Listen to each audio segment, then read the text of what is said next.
I knew I was officially irrelevant the second I walked into the Monday meeting and saw a vision board titled Logistics, but make it sexy. Chad was up front. Hair slicked back like a wet otter, teeth bleached beyond OSHA's safety limits. Pitching synergy waves and digitized momentum cycles to a room full of exhausted logistics veterans who still balanced invoices with calculators older than their grandkids. 14 years. 14 years I gave that company. I kept our vendor chain together during a pandemic, talked a union rep out of filing federal complaints, and once caught a 7-figure misallocation because a single digit looked off, but sure.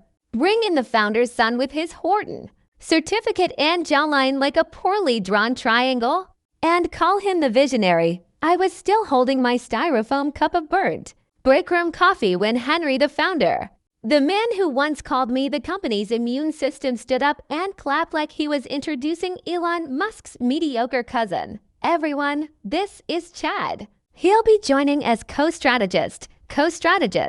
Like we were a chessboard and he was the knight riding in to save us, all from financial stability. Claire, Henry added, not even making eye contact. Help him adjust. He'll need your institutional knowledge.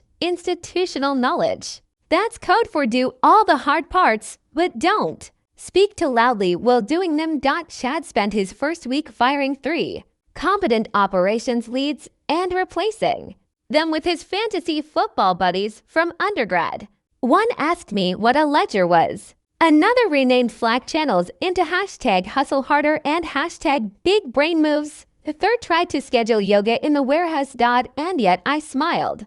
I nodded. I fixed their messes behind the scenes so we wouldn't accidentally wire $400,000 to a TikTok influencer. I didn't quit. Not because I was afraid.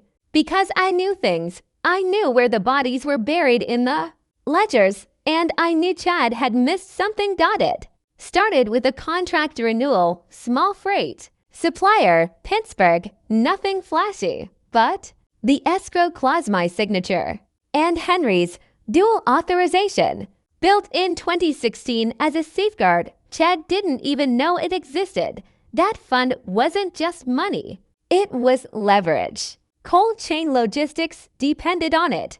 Lose it, and everything collapses in 3 days. So I waited. Chad kept firing people, replacing them with innovation hires who thought invoices were something with barcodes. He renamed the lunchroom the Collaboration Hub. He called me stale. I kept archiving everything. Then the supplier issues started. Then legal escalations. Then panic. And still Chad didn't understand what he was touching. Until the day he said it. Move the money. Clear. So I did. Not the way he thought. I routed the $2.4 million into a compliance freeze pattern under the escrow clause. One signature missing, Henry's, meaning nobody could touch it. The room went silent when the system refreshed.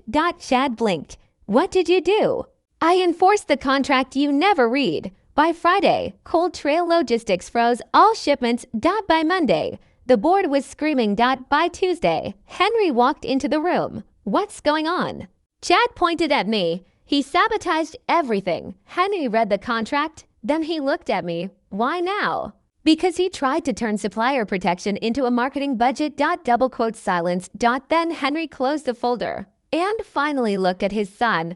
You built nothing. By the end of the week, Cold Trail pulled out completely. The company started collapsing in slow motion. HR froze. Legal. Panicked. Chad kept talking like volume could fix reality. I didn't stay to watch the rest. I cleaned my desk. Printed every record, every ignored warning. Every altered approval, every truth they buried, and I left it all behind in a gray folder labeled not if, but when. I passed Henry in the lobby. He didn't speak. Neither did I. Outside, the wind hit like a final verdict, and I kept walking. Because when you spend 14 years holding something together, you also earn the right to let it fall.